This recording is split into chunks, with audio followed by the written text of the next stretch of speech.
Si Candice Castañeda, ang kaisa-isang apo at tagapagmana ng pamilyang Castañeda. Isa sa pinakamaimpluwensyang pamilya sa bansa. Sa murang edad nito, nasa kanya na ang halos lahat ng maaaring hilingin ng isang bata. Isang napakalaking mansyon, mamahaling laruan, magagarang damit at mga taong handang tuparin ang bawat kagustuhan niya. Ngunit sa kabila ng marangyang buhay ng kanyang kinagisnan, may isang bagay na hindi kailanman nabili ng kanilang kayamanan, ang magkaroon ng isang buong pamilya.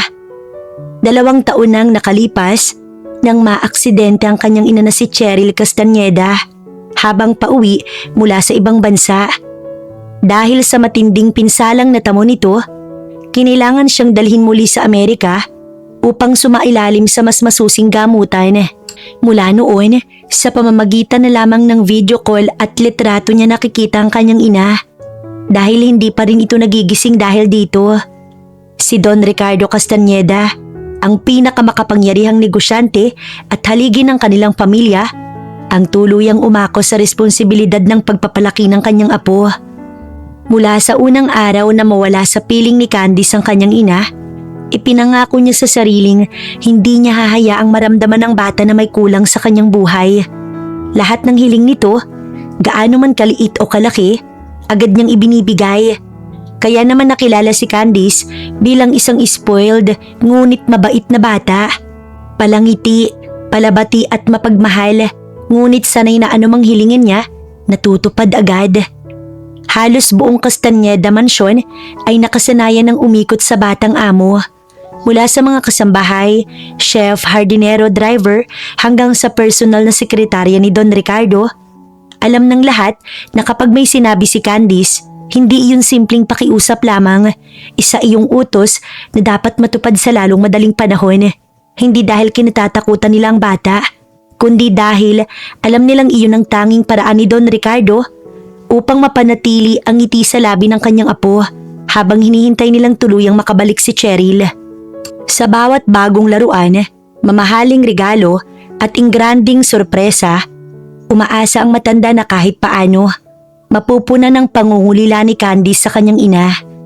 Ngunit habang lumalaki ang bata, unti-unti ring lumalalim ang isang kakulangang hindi kayang punan ng salapi o karangyaan. Isang kakulangang kahit si Don Ricardo, walang kakayahang ibigay. Abala ang buong kusina ng umagang iyon. May nagpiprito ng bacon, may naghihiwa ng prutas, may nagtitimpla ng mainit na tsokolate. Sanay na silang lahat na bago pa man maupo si Candice sa hapag, ay ilang beses nang magbabago ang gusto nitong almusal. "Lolo!" Napatingin si Don Ricardo mula sa binabasa niyang dyaryo at agad na napangiti nang makita ang apo niyang pababang tumatakbo sa hagdan habang yakap ang puting stuffed rabbit na halos kasinlaki na rin ito. "Dahan-dahan, princess, at baka madapa ka." "Hindi po ako madadapa. Malaki na po kaya ako." "Talaga? Ilang taon ka na nga ba?" Huminto si Candice at nagsimulang magbilang gamit ang mga daliri. 1, 2, 3, 4, 5, 6, 7. 7 na po ako. Pero next year, 8 na po ako. "Aba, ang bilis namang lumaki ng apo ko." Masayang tumango si Candice, tsaka naupo sa tabi ng kanyang lolo. "Oh, anong gusto mong almusal, apo?" "Pancakes po." "Oh, sige." "Ay, hindi na po pala. French toast na lang po kasi favorite rin ni Mami dati yun eh." "French toast? Okay, sige, apo." "Tapos dapat po may strawberry, tapos may saging, then gawin pong smiley." Napangiti ang matanda. "Oscar." "Yes, sir." "Narinig mo ang prinsesa natin?" "Opo, sir." "Yung masayang smiley po dapat para kapag kinain ko po siya, masaya pa rin po siya." "Opo, baby Candice." Tumakbo na ang butler papunta sa kusina habang napailing na lang ang chef. Hindi iyon ang unang beses na gumawa siya ng pagkain ng may muka. Noong nakaraang linggo lang, pinagawa siya ni Candice ng hotdog na mukhang caterpillar dahil ayaw daw nitong kumain ng ordinaryong hotdog. Ilang minuto lang ang lumipas, dumating na ang almusal. Maingat na inilapag ng chef ang plato sa harap ng bata. Agad namang ngumiti si Candice. Ngunit ilang segundo lang, napakunot ang noo nito. Lo? O apo, mukhang pagod po yata yung Smiley eh. Napatingin ang lahat sa plato. Tinuro ni Candice ang hiwa ng saging. O tingnan niyo po, parang nakasimangot siya. Napatawa ang ilang kasambahay. Pasensya na po, princess. Ayusin ko na lang po. Ani ng chef, hindi naman po kailangang palitan. Pwede naman pong baliktarin na lang para maging happy na siya. Napahagalpak ng tawa si Don Ricardo. O siya, baliktarin niyo na lang. Ayaw ng apo kong malungkot ang almusal niya. Masayang kumain si Candice matapos sumaya ang Smiley sa kanyang plato. Habang kumakain, ay hindi siya tumitigil sa pagkukwento tungkol sa mga nakita niyang panaginip. Lo, nanaginip po ako kagabi. Ano naman ang napaginipan mo, apo? Lumilipad daw po ako. Talaga? Opo, tapos may unicorn. May unicorn pa? Opo, tapos po pink po siya. Napailing ang matanda. Puro pink talaga. Kasi po yun ang happy color ko, lolo. Matapos ang almusal, nagtungo sila sa hardin. Nakita ni Candice ang mga hardineryong nagdidilig ng mga bulaklak. Bigla siyang huminto sa paglalakad at tumitig sa isang paru-parong dumapo sa rosas. Kukunin niya sana iyon nang bigla namang lumipad palayo. Bakit po siya lumipad? Ayaw niya po ba sa akin? Hindi naman ganun, princess. Ang mga butterfly, kusa talaga yan silang lumilipad. Pero babalik din yan sila sa ibang mga bulaklak. Pero gusto ko po ngayon ng butterfly. Gusto ko po yung maging pet. Kiko, manghuli kayo ng maraming butterfly at ilagay nyo sa isang garapon. Pero sir, walang pero-pero. Ibigay nyo ang gusto ng apo ko. Thank you po, lolo. The best po talaga kayo. Wala nang nagawa ang mga hardinero kundi manghuli ng mga paru-paro. Isang oras ang lumipas bago nila napuno ang isang garapon ng paru-paro. O heto na ang mga butterfly mo, princess. Ayoko na po niyan. Ha? Ani Kiko. Ayoko na po sabi. Kasi po kawawa naman po pala sila kapag nandyan po silang lahat sa isang jar. Pakawalan nyo na lang po.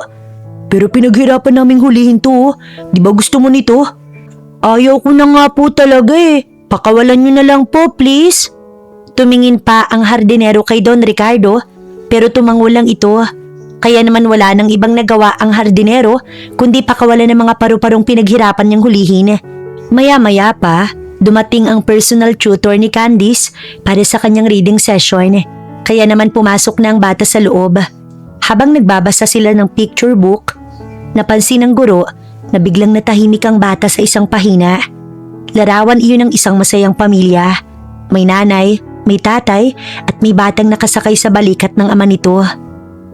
O Candice, bakit ka tumigil? Teacher, masakit po ba sa balikat ang may batang nakasakay? Hindi naman siguro, bakit mo naman naitanong? Kasi po, itong nandito sa binabasa natin, masaya po sila eh. O tapos? Wala lang po. Tahimik na isinara ng bata ang libro at hindi na siya nagtanong ulit. Pero bago matapos ang araw, habang magkatabi silang nanonood ng cartoons ng kanyang lolo sa sala, dahan-dahan niyang hinawakan ng kamay nito. Lolo? Oh, may gusto na naman ba ang prinsesa ni lolo? Ngumiti si Candice. Katulad ng ngiti niya, tuwing humihingi siya ng bagong laruan o paborito niyang tsokolate. Sabi niyo po, ibibigay niyo lahat ng gusto ko, di ba po? Oo naman, kahit ano, basta kaya ni lolo. Promise po? Promise, apo. Huminga ng malalim ang bata bago muling tumingin sa kanyang lolo. Lo, gusto ko po ng daddy. Ha? Anong daddy? Daddy po. Kagaya po nung nasa libro namin kanina, may mami at syempre po, pag may mami, dapat may daddy po. Kaya gusto ko rin po ng daddy. Nandiyan naman si Tito dahilan mo ah. Di ba daddy ang tawag mo sa kanya? Pero wala po siya rito. Nandoon po siya kay mami eh. O sige, hahanapan kita ng daddy. Gusto ko po, ako po ang mamimili. Gusto ko, marami po silang pagpipilian ko. Napalunok na lang ang matanda at napilitang tumango. Mula noon, hindi na mapakali si Don Ricardo. Kahit nasa opisina siya, paulit-ulit pa ring pumapasok sa isip niya ang request ng kanyang apo. Ilang beses niyang sinubukang ipaliwanag sa bata na may mga bagay na hindi madaling sagutin. Ngunit 7 taong gulang pa lamang si Candice. Hindi nito maiintindihan ang komplikadong nakaraan ng kanyang ina. Isa lang ang alam niya. Lahat ng kaibigan niya may daddy, samantalang siya'y wala. At dahil buong buhay ni Don Ricardo, nakasanayan niyang ibigay ang lahat ng gusto ng kanyang apo, isang desisyon ang ginawa niya na ikinagulat maging ng kanyang abogado at mga tauhan. Naglabas siya ng isang kakaibang anunsyo. Wanted temporary daddy. Hindi ito ordinaryong trabaho at ang sino mang mapili, magiging legal guardian at tatay-tatayan ng 7 taong gulang na si Candice habang nakakoma pa rin ang kanyang ina sa ibang bansa. May buwanang sahod na 250,000, libreng tirahan sa Castañeda Mansion, may bonus pa at magkakaroon ng investment opportunity sa kumpanya. Hindi nagtagal, umugong ang balita sa buong bansa. May mga nagsabing baliw na raw si Don Ricardo. May mga nagsabing isa lamang itong publicity stunt at mayroon ding nagsabing kahit sino papatol sa ganoong offer. Mahigit 500 aplikante ang dumating sa loob lamang ng 3 araw. Ngunit matapos ang masusing background check, psychological examination, medical examination at sunod-sunod na interviews, 4 na lalaki lamang ang natira. Silang 4 ang itinuturing na pinakakarapat-dapat na makaharap ni Candice. Nang umagang yon ay maagang gumising ang buong Castañeda Mansion. Abala ang mga kasambahay sa paghahanda ng malaking sala. Nilinis ang bawat sulok, inayos ang mga bulaklak at naghanda ng merienda para sa mga bisita. Habang abala ang lahat, si Candice naman tahimik na nakaupo sa sahig ng sala habang naglalaro ng tea party kasama ang kanyang mga stuffed toys. Bunny, ikaw munang iinom. Wait lang, mainit pa eh. Dahan-dahan ka lang. Napangiti ang kasambahay nilang si Mia habang pinagmamasdan ng bata. Baby Candice. Po, may mga bisita po tayo mamaya. Talaga po, Yaya Mia? Opo. May pasalubong po ba sila sa akin? Hindi ko alam, Baby Candice. Tumakbo si Candice papunta sa kanyang lolo na nooy kausap ang abogado. Lo, napangiti ang matanda. Oh, ano yun, prinsesa ko? Sabi ni Yaya Mia may bisita raw po tayo. Oo, apo. Sino po? Hinaplos ng matanda ang ulo ng bata. Naalala mo ba yung sinabi mo sa akin nung isang gabi? Alin po? Yung gusto mo. Alam ko na, Daddy. Oo, apo. Totoo po ba? Pinaghanda kita ng 4 na pwedeng maging daddy mo. Napanganga si Candice sa pagkagulat. 4 po? Oo, at ikaw ang pipili kung sino sa kanilang magiging daddy mo. Tumalon sa tuwa ang bata. Madali lang po yan, parang pagpili lang po ng flavor ng ice cream. Napatawa ang lahat ng nasa sala. Makalipas ang ilang minuto, isa-isang dumating ang mga kandidato. Ang unang pumasok ay isang matangkad na lalaki na halos mamahali ng lahat ng suot. Nakasuot ito ng mamahaling suit, mamahaling relo at kahit ang sapatos ay halatang imported. Candidate number 1, Mr. Adrian Velasco. Lumapit siya kay Don Ricardo at nakipagkamay. Magandang umaga, Don Ricardo. Isang karangalan ang mapili sa final screening. Ngumiti lamang ang matanda. Kasunod naman niyang pumasok ang isang negosyanteng halos hindi maalis ang tingin sa buong mansyon. Candidate number 2, Mr. Lawrence Chua. Ani ng sekretarya. Napakaganda pala talaga ng Castañeda Mansion. Mas maganda pa sa mga pictures. Tahimik lamang si Don Ricardo. Ilang sandali pa, dumating ang ikatlong kandidato. Isang matangkad na lalaki, malinis at nakasuot ng simpleng polo. May dala siyang portfolio. Candidate number 3, Engineer Nathan Flores. Good morning po. Salamat po sa pagkakataon. Tumangulang si Don Ricardo. Tahimik na naman ang buong sala nang bumukas muli ang pinto. Pumasok ang isang lalaking nakasuot lamang ng simpleng puting polo na bahagyang kupas na, maong at lumang sapatos. Wala siyang mamahaling relo.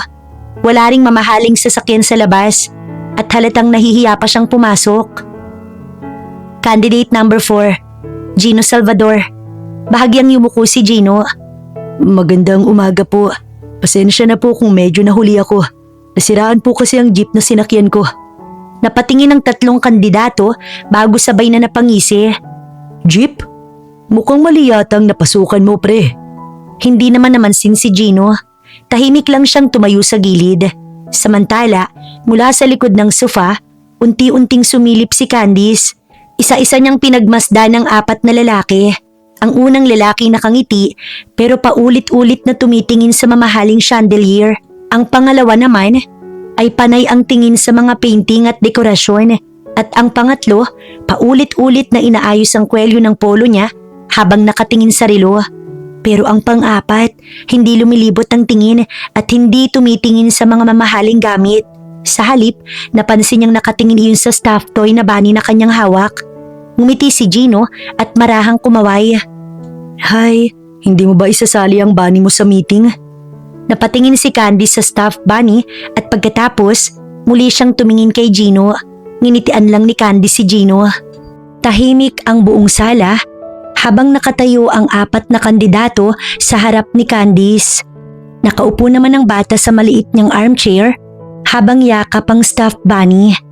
Kahit 7 taong gulang pa lamang siya, ramdam ng lahat na siya ang pinakamahalagang tao sa silid na yon.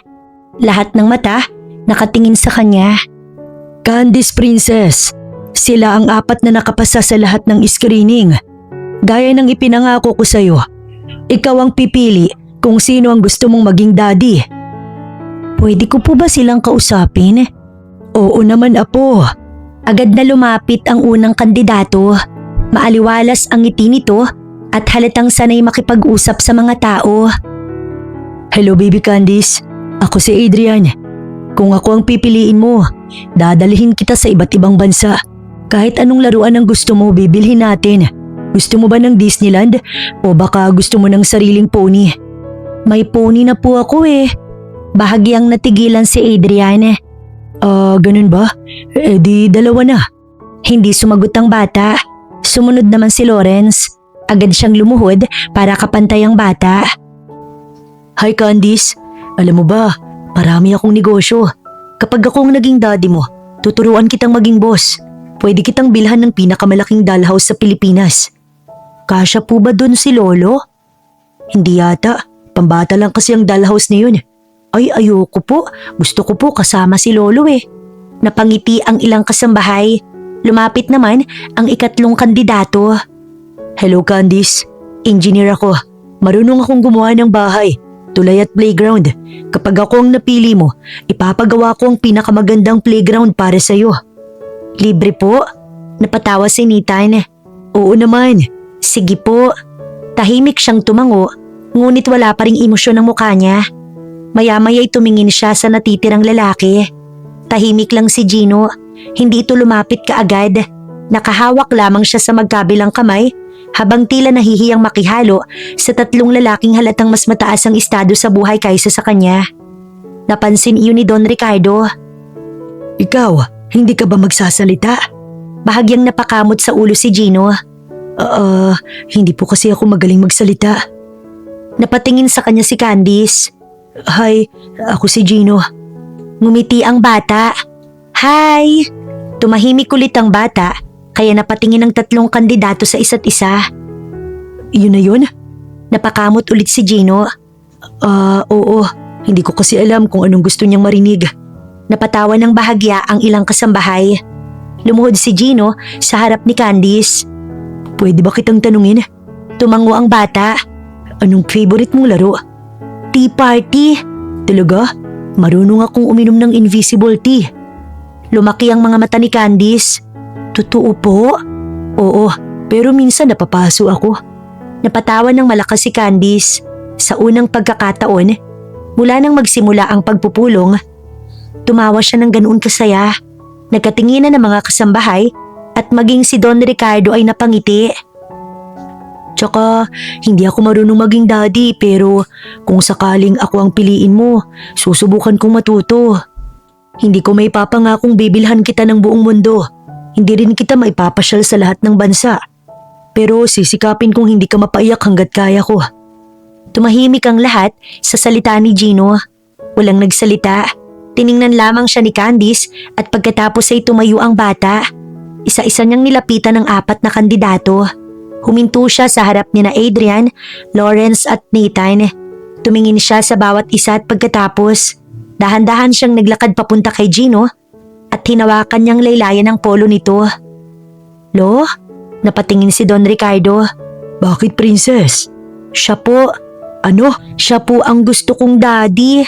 Nanlaki ang mga mata ng lahat. Ano? Siya? Pero, napatingin si Don Ricardo kay Gino bago muling tumingin sa kanyang apo. Candice, sigurado ka na ba? Opo, Lolo. Princess, marami pang mas. Baby Candice, ano makukuha mo dyan?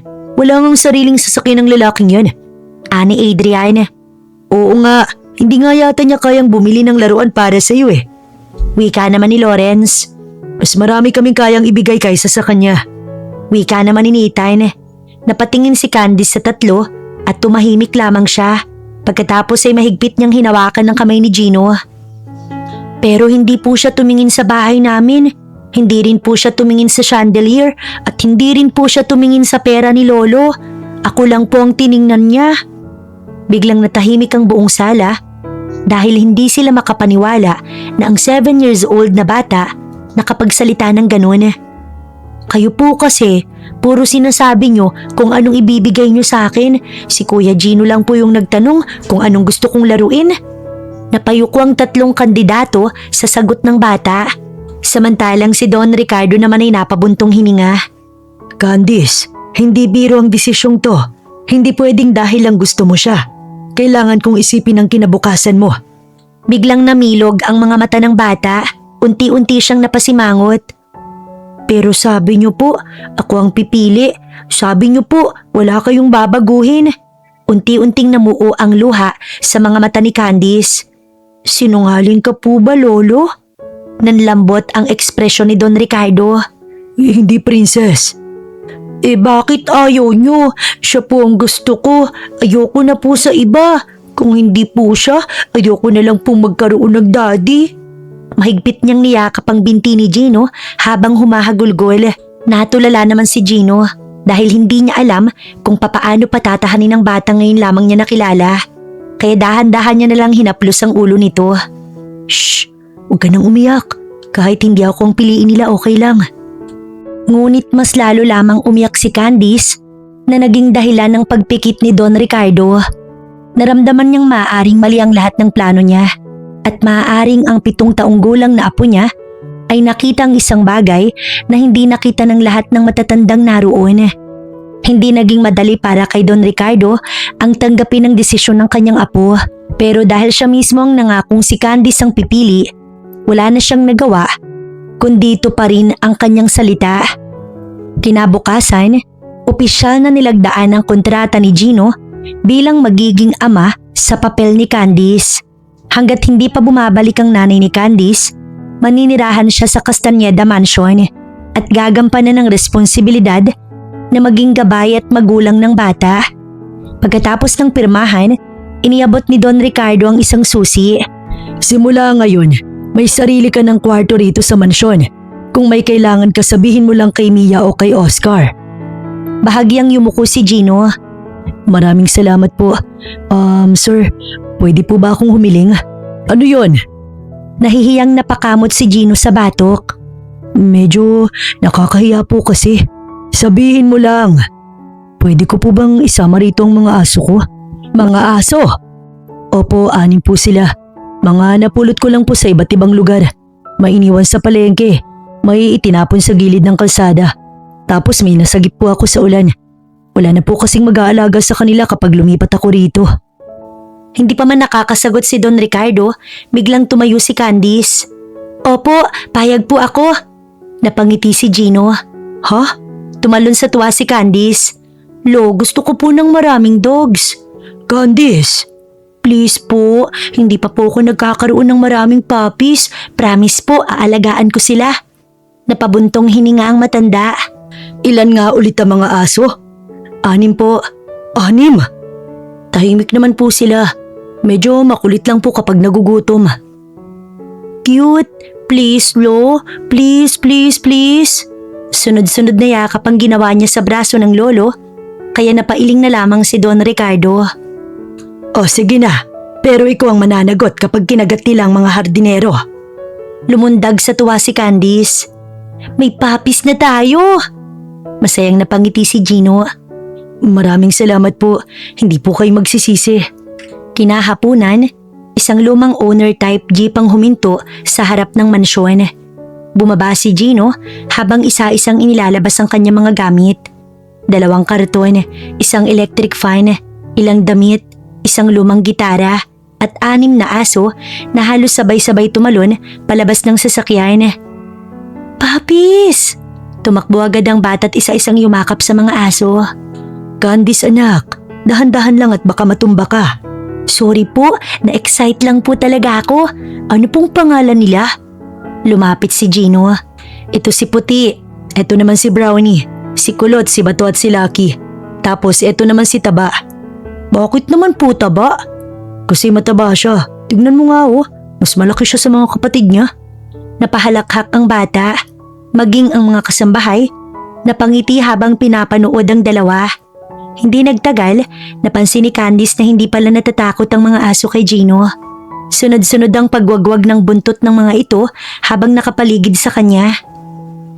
Mahal ka po nila Bahagyang natahimik si Gino at ngumiti siya. Siguro kasi hindi ko sila iniwan.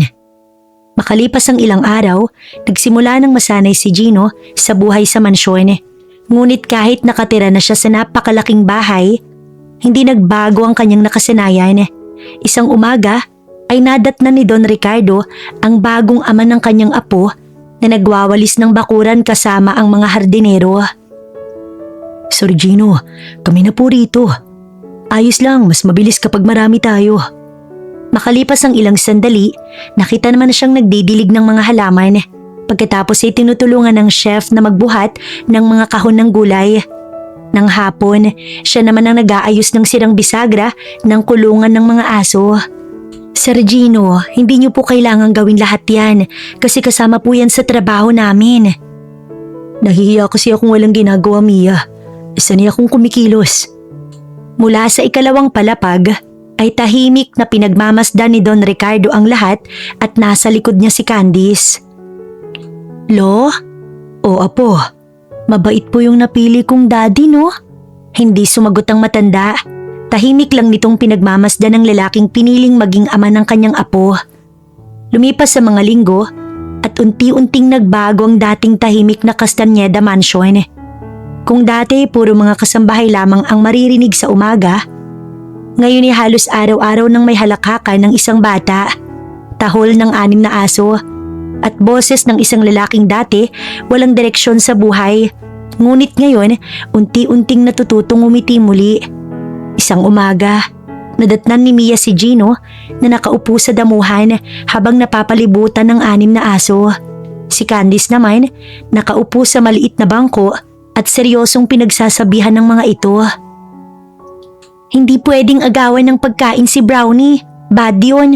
Tapos ikaw Taba, huwag kang matakaw, dahan-dahan lang. Lahat naman kayo may pagkain Napatawa si Gino habang hinihimas ang ulo ni Taba. Naku, hindi makikinig yan. Mas matigas pa yung ulo niyan kaysa sa akin Totoo po ba? Oo. Minsan nga pinagalitan ko yan kasi ninakaw niya yung ulam ko Alam mo ginawa. Tiningnan lang ako tapos kinain pa rin. Napahalakhak si Candice. Ang kulit niya po no? Pareho kayo. Ako po ba makulit? Konti lang naman. Hindi po Napatawa silang dalawa. Mula sa bintana ng opisina ay tahimik na pinagmamasdan ni Don Ricardo ang dalawa. Lumapit si Oscar dala ang tasa ng kape. Sir, parang mas masaya na po si Baby Candice. Hindi agad sumagot ang matanda. Napansin ko rin.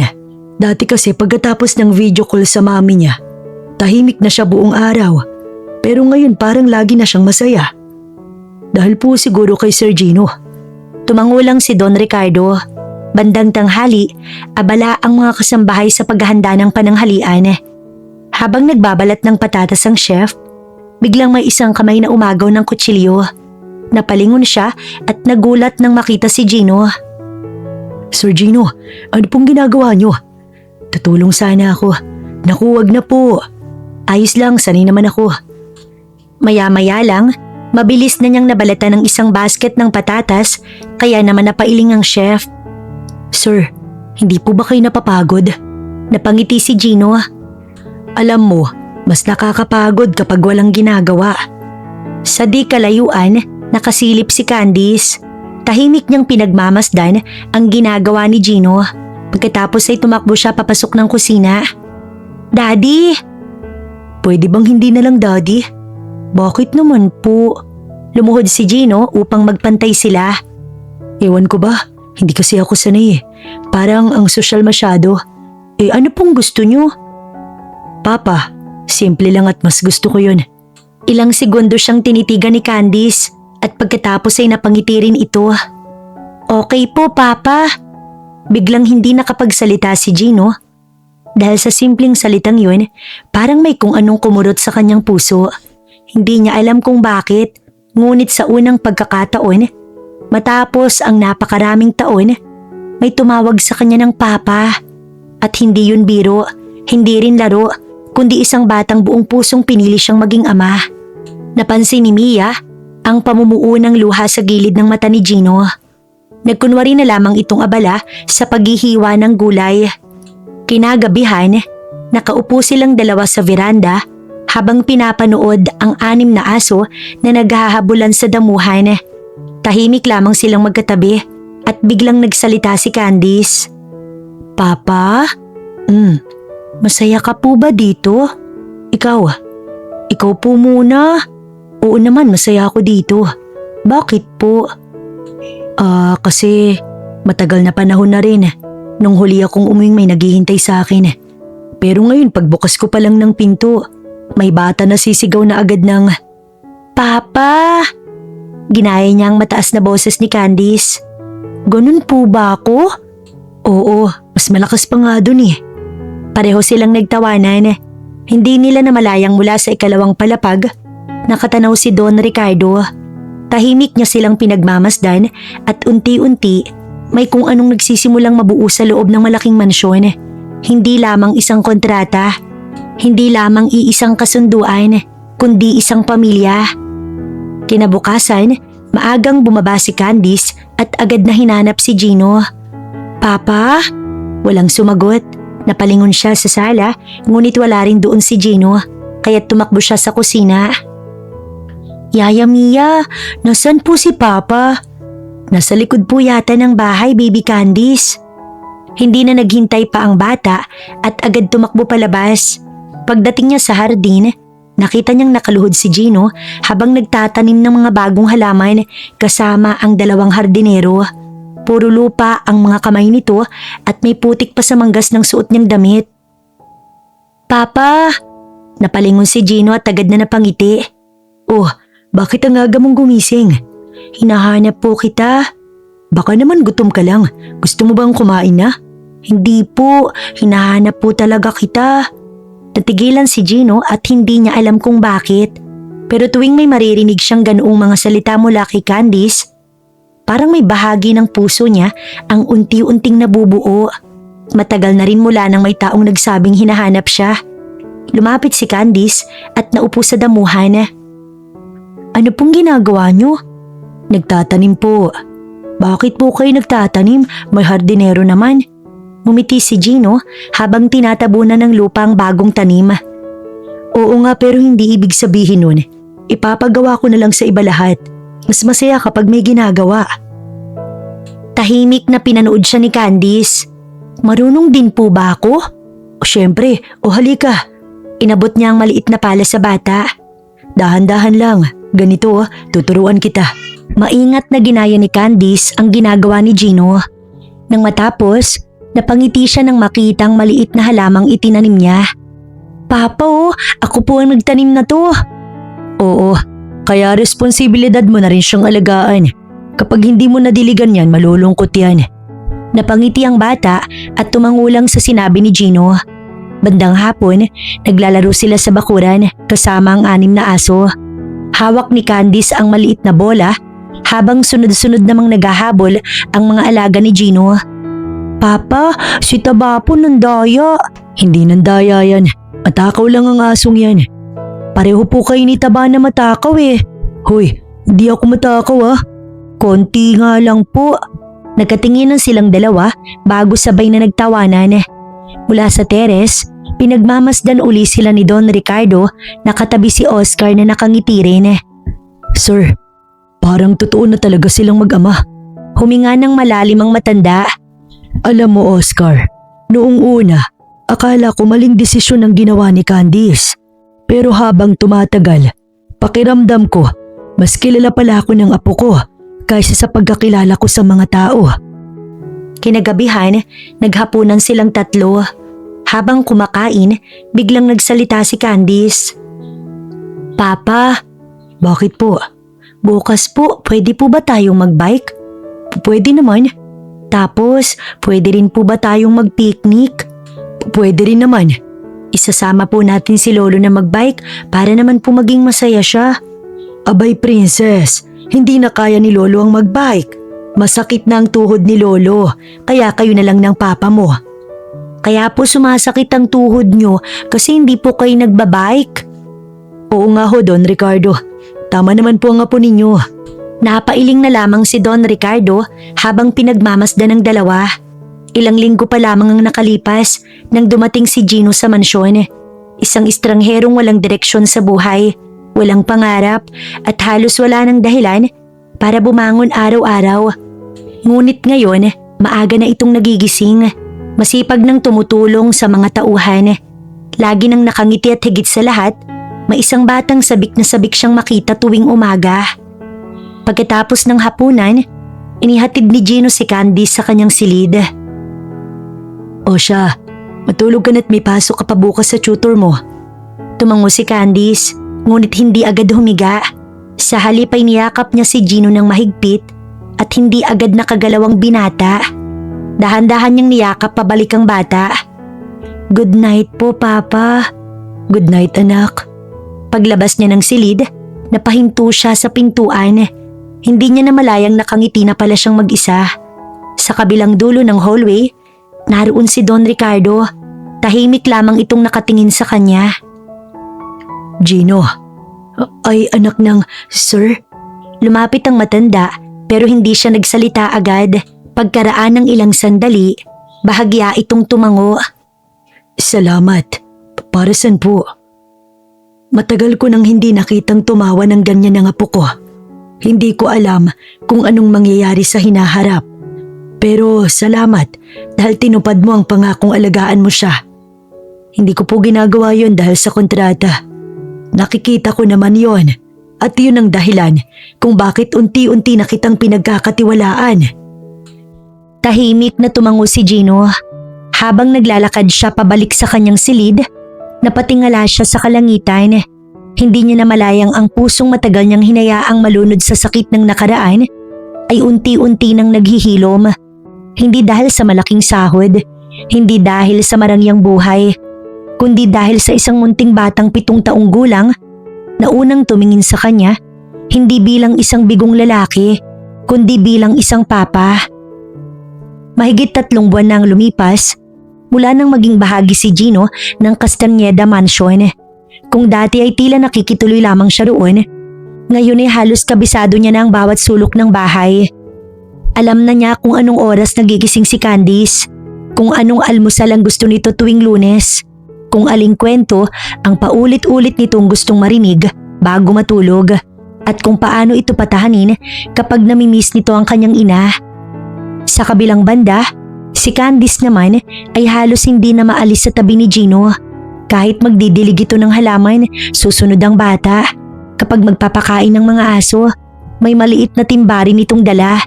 Kapag nag-aayos ng sirang bisikleta si Gino, nakaupo lamang si Candice sa tabi habang panay ang tanong, Papa, marunong ka rin po bang magluto? Konti lang. Anong specialty niyo po? Instant noodles. Hindi naman po yun specialty eh. Para sa akin oo, kapag hindi nasusunog, achievement na yun. Papa naman talaga eh. O subukan mo magluto ng noodles, tingnan natin. Kapag malaki na lang po ako, good, wag mo na ngayon. Baka pati kusina mapasama. Muli silang nagtawanan. Napangiti si Gino habang pinagmamasdan ng bata. Noon nakala niya, wala nang magpapagaan sa puso niyang matagal na ring puno ng panghihinayang. Ngunit sa bawat araw na lumilipas, unti-unti niyang nakakalimutang balikan ang nakaraan. Hindi niya namalayang naging bahagi na ng araw niya ang simpleng pagtawa ni Candice. Bandang 5:00 ng hapon, dumating si Oscar sa hardin.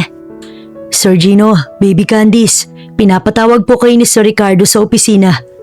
May kasalanan po ba kami? Wala naman yata. Tawa ni Oscar. Pagpasok nila sa opisina, napansin nilang tahimik si Don Ricardo. Nakatayo ito sa harap ng malaking bintana habang hawak ang isang tablet. Pagharap nito sa kanila, ay may bahagyang ngiti sa kanyang labi, ngunit halatang may halong kaba. Halika rito, prinsesa. Lo, bakit po? Hinaplos ng matanda ang buhok ng apo. May magandang balita ako sa iyo, prinsesa ko. May bagong papis po ba? Yun na lang po kasi ang nakakapagpasaya sa akin eh. Hindi, mas maganda pa roon. Ano pa po ang mas magandang balita kaysa sa mga bagong papis po? Nagising na ang mami mo. Parang huminto ang mundo ni Candice. Ilang segundo siyang nakatitig lamang sa kanyang lolo. Pagkatapos, unti-unting namilog ang kanyang mga mata. Talaga po? Tumango si Don Ricardo. Hindi na napigilan ni Candice ang mapatalon sa tuwa. Mami, nagising na si Mami? Oo, apo. Tumakbo ang bata at niyakap ang kanyang lolo. Sabi ko po sa kanya magising na siya. Alam ko maririnig niya ako. Napangiti si Don Ricardo habang mahigpit na niyayakap ang apo. Sa isang sulok ng silid, tahimik lamang na nakatayo si Gino. Ngumiti siya dahil masaya siya para kay Candice. Masaya siya dahil sa wakas, magkakaroon na ng inang batang itinuring niya ng anak. Pero kasabay ng saya, may kung anong unti-unting bumigat sa kanyang dibdib dahil naalala niya ang unang araw ng kontrata. Hanggang sa tuluyang makabalik at gumaling si Cheryl. Iyon ang malinaw na nakasaad at ibig sabihin lang na malapit nang matapos ang lahat. Napansin naman ni Don Ricardo ang kanyang pananahimik. Gino, nakausap ko na ang doktor. Kung wala nang magiging komplikasyon, makakauwi na sila rito sa loob ng ilang araw. Tahimik na tumango si Gino. Mabuti naman po. Salamat sa lahat ng ginawa mo para kay Candice. Hindi agad nakasagot si Gino. Trabaho ko lang po. Mahina niyang sagot pero kahit siya, alam niyang hindi na iyon totoo dahil hindi na lang trabaho ang lahat at naging bahagi na ng buhay niyang bata. Napansin ni Candice na tahimik si Gino habang palabas sila ng opisina kaya't hinawakan niya ang kamay nito. Papa? Hindi ka po ba masaya? Masaya naman. Sigurado ka po ba? Oo naman, kasi gising na ang mami mo. Di ba matagal mo nang hinihiling yun? Tumango si Candice. Oo nga po pero napahinto ang bata at napatitig kay Gino. Pero kapag dumating na si Mami, dito ka pa rin naman po, di ba? Parang may humigpit sa dibdib ni Gino at hindi niya alam ang isasagot kaya tahimik siyang napayuko. Ewan ko anak, hindi ko rin alam eh. Hindi na nagtanong si Candice. Sa murang isipan niya, hindi niya maintindihan kung bakit kailangang umalis ng isang taong naging bahagi na ng araw-araw niyang buhay. Samantalang si Gino, habang nakatingin sa masayang mukha ng bata, ay unti-unti niyang tinatanggap na baka malapit na rin ang araw na kailangan naman niyang magpaalam. 3 araw matapos matanggap ang balita, muling nabuhay ang Castañeda Mansion sa dami ng naghahandang kasambahay. Maagang gumising ang lahat. Abala ang mga katulong sa paglilinis ng bawat sulok ng bahay, habang ang chef naman naghahanda ng paboritong pagkain ni Cheryl. Halos bawat tao sa mansyon mayroong ginagawa. Samantala hindi mapakali si Candice. Suot niya ang paborito niyang dilaw na bestida habang paulit-ulit na sumisilip sa malaking orasan sa sala. Lo, anong oras po darating si Mommy? Mga 1 oras na lang, prinsesa. Ang tagal naman po. Lumapit si Gino at marahang inayos ang gusot na damit nito. Kapag lagi mong tinitingnan ng oras, mas lalong bumabagal. Totoo po ba yun? Oo, kasi sabi nila, kapag binabantayan mo raw ang oras, bumabagal daw yun kasi alam niyang may nag-aabang sa kanya. Sige po, hindi ko na po babantayan ang oras. Napangiti si Gino. Ilang sandali pa, dumating ang mga sasakyan ng pamilya. Sumakay sina Don Ricardo, Candice at Gino, kasama ang ilang bodyguard upang salubungin si Cheryl sa airport. Sa kabilang banda, kasalukuyang lumapag ang eroplanong sinasakyan ni Cheryl mula sa Amerika. Unti-unti siyang naglakad palabas ng arrival area kasama ang lalaking halos kaedad niya. Matangkad, maayos ang pananamit at halatang malapit sa kanya. At yun ay si Dylan, ang pinsan niyang halos kasabay niyang lumaki. Kaya mo pa ba? Oo naman, matagal ko na rin gustong umuwi at excited na ako makita si Candice, Dylan. Ako rin, miss na miss ko ng pamangkin ko. Samantala pagdating sa airport, sabay-sabay silang bumaba ng sasakyan. Oscar, sabihin mo sa mga driver na ihanda na ang sasakyan. Opo, sir. Habang naghihintay, biglang napahawak si Gino sa tiyan niya. Sir, pwede po bang mag-CR lang ako sandali? Tumango si Don Ricardo. O sige, dalian mo lang at malapit na sila. Umalis si Gino, papunta sa pinakamalapit na restroom. Pero hindi niya alam na ilang minuto lamang ang pagitan nila sa paglabas ni na Cheryl. Pagkalabas ni Cheryl sa arrival gate, ay agad siyang nakita ni Candice. Nanlaki ang mga mata ng bata. Mami! Tumakbo siya ng mabilis at agad siyang sinalubong ni Cheryl ng mahigpit na yakap. Pareho silang napaluha. Baby, may baby, ang laki-laki mo na. Miss na miss po kita. Miss na miss, Mami. Hindi na napigilan ni Don Ricardo ang mapaluha habang pinagmamasdan ng mag-ina. Makalipas ang ilang sandali, ay lumapit si Dylan at ngumiti ito kay Candice. Hindi mo ba ako yayakapin? Daddy! Agad niya itong niyakap, kaya naman napatawa si Dylan. Ayan na naman, ilang beses ko nang sinabi, Tito Dylan lang ako. Ayoko, daddy rin kita. Napailing si Dylan habang ginugulo ang buhok ng bata. Sa hindi kalayuan, kalalabas lamang ni Gino ng restroom. Hawak niya ang maliit na paper towel habang naglalakad pabalik. Pero bigla siyang napahinto at parang tumigil ang pag-ikot ng mundo.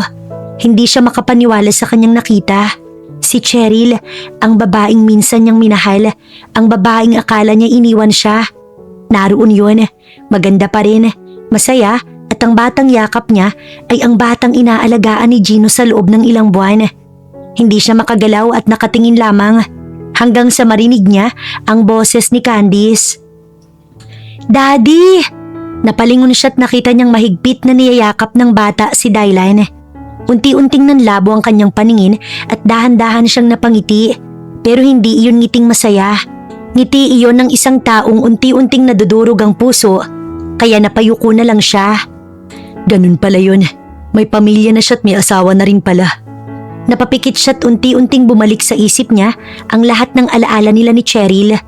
Ang una nilang pagkikita, ang unang I love you, ang huling araw na nakita niya ito. At ngayon, nakita niya ulit ito kasama pa ang lalaking tinatawag na daddy ng batang itinuring niyang anak. Natawa na lang siya sa sarili niya. Ang tanga mo talaga, Gino. Ano bang inaasahan mo? Nahihintayin ka niya? Ilang taon na ang lumipas.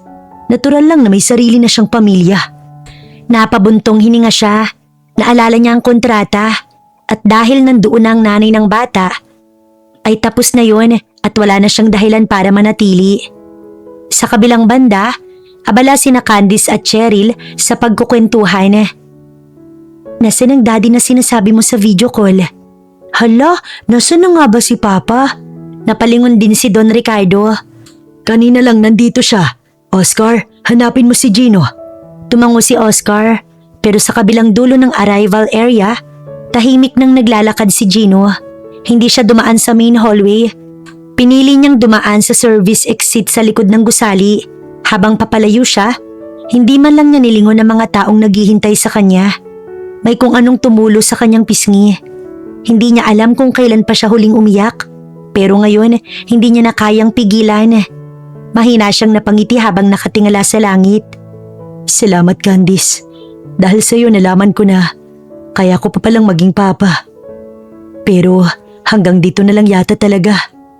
Huminto siya sa gilid ng kalsada at sumakay sa unang taxi na dumaan. Unti-unting umalis ang sasakyan at kasabay ng paglayo nito ay ang paglayo rin ng taong unti-unti nang naging pinakamahalagang bahagi ng buhay ni Candice. Sa loob ng airport, nagsimula nang maghanap lahat. Lo, wala po si Papa. Nasaan po si Papa? Tumawag si Don Ricardo kay Gino pero walang sumasagot at kahit sa text, hindi ito nagre-reply. Napakunot noo ang matanda. Samantalang si Candice, nagsimula ng maluha. Hindi niya maintindihan dahil kanina lamang magkasama pa sila. Tahimik ang buong biyahe, pauwi mula sa airport. Habang nasa loob ng sasakyan, mahigpit na yakap ni Candice ang kanyang ina. Hindi niya maipaliwanag ang saya ng muling pagkikita nila matapos ang halos 4 na taong pagkakawalay. Ngunit kasabay ng pananabik na yon, isang bagay na paulit-ulit niyang hinahanap. Pagdating sa Castañeda Mansion, ay agad na bumaba si Candice. Hindi niya na hinintay ang mga kasambahay at tumakbo siya papasok ng bahay. Papa, Ate Mia, nandito na po ba si Papa? Wala po, baby. Hindi sumuko si Candice. Tumakbo siya papunta sa hardin. Papa? Nasaan ka na ba, Papa? Pumunta siya sa kulungan ng mga aso. Naroon ang 6 na alagang aso ni Gino. Agad na nagsitakbuhan ng mga ito papalapit sa kanya. Nasaan si Papa? Parang naiintindihan ng mga aso ang tanong niya. Tahimik lamang silang kumuwag ng buntot. Maya-maya lang ay lumapit si Don Ricardo. Candice, halika muna rito kay Lolo. Lo, babalik po si Papa, di ba? Tumahimik ang matanda dahil hindi niya alam ang isasagot niya. Tinawagan ni Oscar ang telepono ni Gino pero hindi pa rin ito sumasagot. Samantala si Gino, nakarating na sa dati niyang tinutuluyan. Umiiyak niyang binuksan ang cellphone niya at isa-isang tiningnan ng picture nilang dalawa ni Candice. Napamahal na siya sa bata, kaya naman sobrang sakit na iwan na lang niya yun basta. Lakas loob niyang tinext ang number ng butcher nila Don Ricardo at sinabi ang gusto niyang sabihin. Nagpasalamat siya sa lahat ng tulong ni Don Ricardo sa kanya, pati na rin ang mensahe niyang pamamaalam kay Candice. Habang abala ang mga tao sa mansyon, bigla na lang tumunog ang cellphone ni Oscar at nang tingnan niya kung sino yun, nakita niyang si Gino. Sir, Ma'am, si Gino po nag-text. Napatingin ang lahat, maging si Candice ay agad na tumayo. Si Papa? Ano pong sabi ni Papa? Nagpapaalam na po siya, Princess, at nagpapasalamat po siya sa inyong lahat dahil tinanggap niyo raw po siya. Bigla na lang natahimik ang lahat at bigla na lang ding humagulo-gulo si Candice. Ayoko pong umalis si Papa. Lo, hanapin po natin siya. Please po, Lolo. Mahigpit siyang niyakap ni Cheryl at pilit pinapakalma si Candice. Baby, Mommy, hanapin po natin si Papa. Hindi siya pwedeng umalis. Promise po, magiging mabait po ako. Hindi na ako magiging makulit. Basta bumalik lang po siya. Napaiyak na rin si Cheryl. Hindi niya maintindihan kung bakit ganoon na lamang ang pagmamahal ng anak niya sa lalaking hindi pa niya nakikilala. Makalipas ang ilang minuto, napabuntong hininga si Cheryl. Dad, hindi man lang ba siya nagpaalam ng personal? Hindi nga wala namang naging problema. Bastos naman, kahit papaano ilang buwan siyang tumira rito, hindi man lang siya nagpasalamat ng harapan.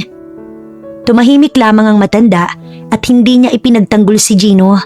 Pero sa kaibuturan ng puso niya, pakiramdam niya na may mas malalim pang dahilan kung bakit bigla na lamang itong nawala. Si Gino naman, umuwi ng probinsya para makapag-isip ng maayos. Nang makauwi siya, agad siyang sinalubong ng kababata niyang si Marco.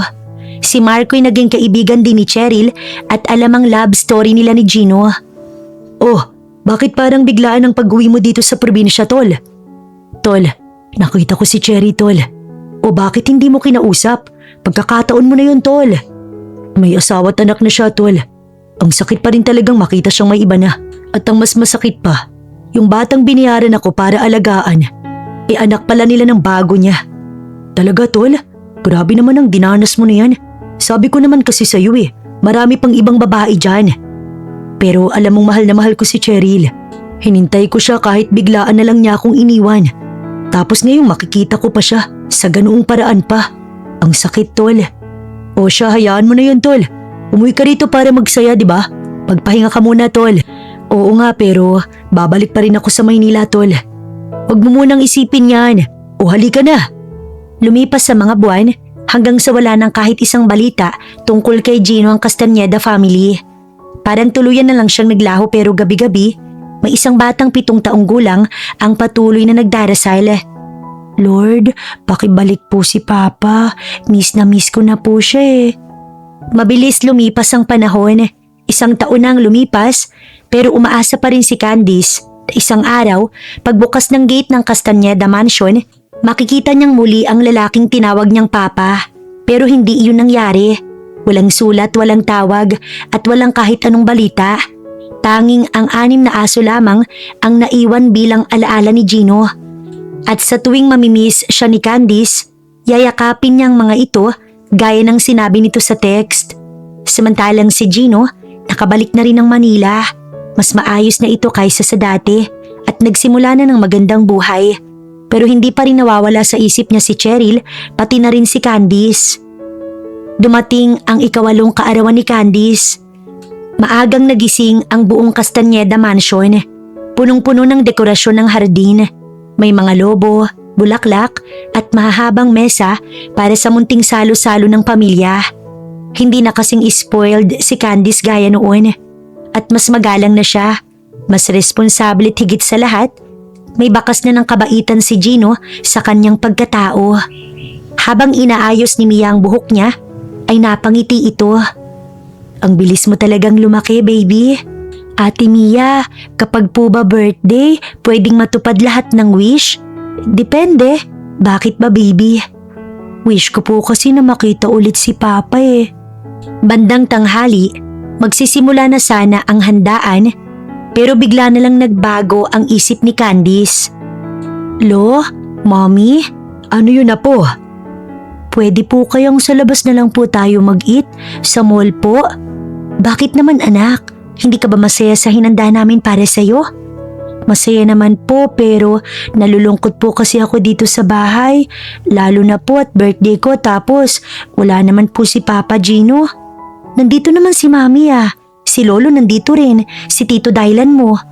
Pero Mami, please po, sa mall na lang po tayo kumain. O sige na. Kung yan ang gusto ng prinsesa ko. Oscar, ipahanda ang kotse, aalis kami. Opo, sir. Wala nang ibang nagawa si Cheryl kundi sumunod na lang sa anak niya. Pagdating nila sa isang mall, kumain sila sa isang restaurant at doon na rin nag-celebrate ng birthday si Candice. Happy birthday, princess! Thank you po, Lo. Happy birthday, anak. Hinalikan niya sa noo ang anak. Si Dylan naman, iniabot ang isang malaking kahon. Oh, heto. Birthday gift ng favorite mong tito. Thank you po, Tito Dylan. Aba, tito nang tawag mo sa akin ngayon ha? Sinanay ko na kasi kawawa ka naman. Baka mapagkamalang may anak ka na. Ani Cheryl. Kaya nilalayuan ako ng mga chicks eh. Hay nako. Napatawa na lang ang magkapatid sa sarili nilang biro. Maya-maya lang, pagkatapos kumain, nagpaalam si Candice. Lo, pwede po ba akong mag-play doon po pero bibili po muna ako ng ice cream. Tumango si Don Ricardo. Magpasama ka kay Oscar, apo. Opo. Tumakbo agad palabas ang bata. Habang naglalakad sila ni Oscar sa papalapit sa ice cream, ay bigla na lang natigilan si Candice. May isang pamilyar na lalaki ang nakatalikod habang bumibili ng dog food sa isang maliit na pet supply. Nanlaki ang mga mata ni Candice at halos tumigil ang paghinga niya. Papa? Papa Gino? Dahan-dahang lumingon ang lalaki at nagtagpo ang kanilang mga mata. Nanlaki rin ang mga mata ni Gino at parang tumigil ang mundo nilang dalawa. 1 buong taon silang nagkalayo at ngayon nasa harapan niyang batang araw-araw niyang iniisip. Bigla na lang tumulo ang luha ni Candice. Papa! Tumakbo siya ng buong bilis at hindi na siya pinigilan ni Oscar. Mahigpit niyang niyakap si Gino. Napaluhod ang binata dahil sa lakas ng yakap. Hindi niya napigilang yakapin din ang bata. Anak, ang laki-laki mo na. Happy birthday. Hindi mo po talaga nakalimutan ang birthday ko. Na-miss po kita, Papa. Bakit bigla ka na lang po nawala nung sinundo natin ang mami ko? Hindi napigilang mapaiyak ni Gino. Sorry anak. Kasunod na dumating sina Don Ricardo, Cheryl at Dylan. Agad na napahinto si Cheryl. Nanlaki ang kanyang mga mata nang makita ang lalaking mahigpit na yakap ng anak niya. Samantala dahan-dahan ding napalingon si Gino. Pareho silang natigilan. Tila bumalik ang lahat ng alaalang pilit nilang ibinaon sa nakaraan. Gino? Napakurap si Gino at halos hindi siya makapaniwala sa nakikita. Cheryl? Napansin ni Don Ricardo ang reaksyon nilang dalawa. Sandali, magkakilala kayo. Bago pa man sila makasagot, masayang nagsalita si Candice habang yakap pa rin si Gino. Mommy, siya po yung papa ko. Siya po yung pinili kong maging daddy habang wala po kayo. Siya po ang nag-alaga sa akin. Napatingin si Cheryl sa ama. Dad, totoo ba yun? Oo anak, siyang pinili ni Candice. Napangiti si Gino, ngunit agad din iyong napawi. Marahan niyang hinaplos ang ulo ni Candice.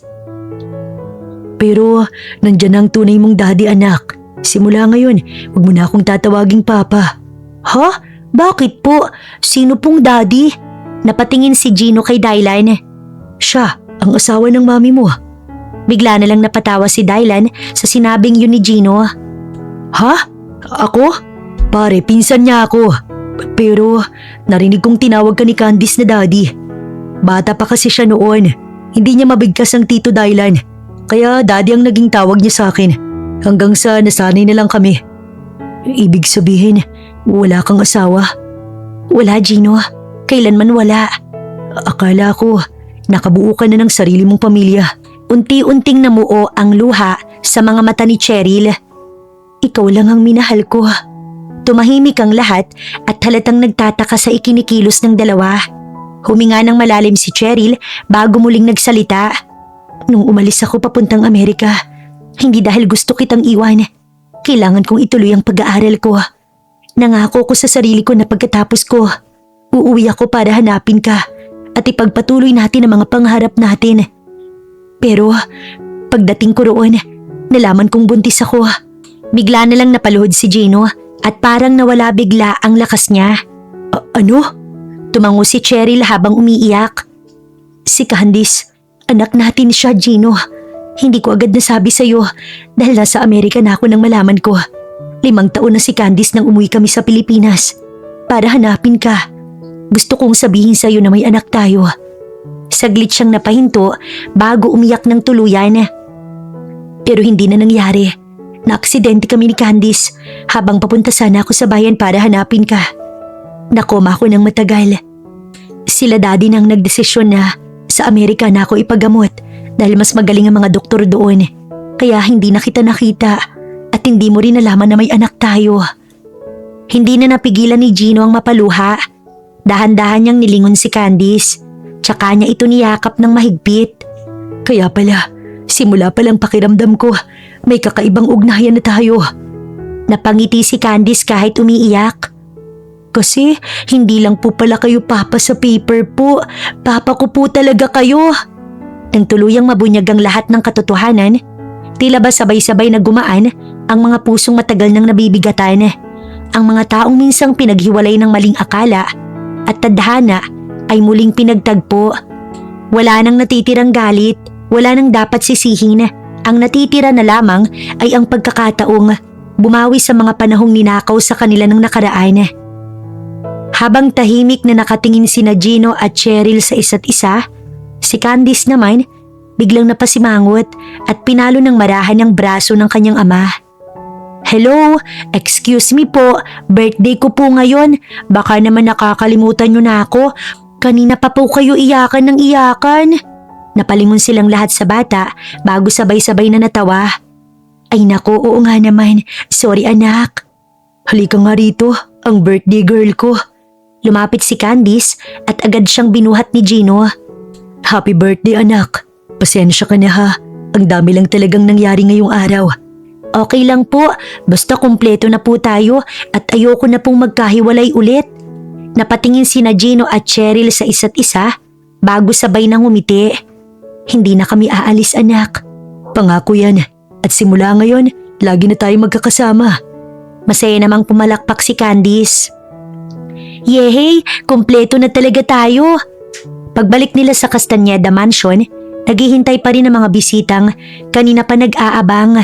Agad na napansin ng lahat na magkahawak kamay na sina Gino at Cheryl habang nasa gitna nila si Candice.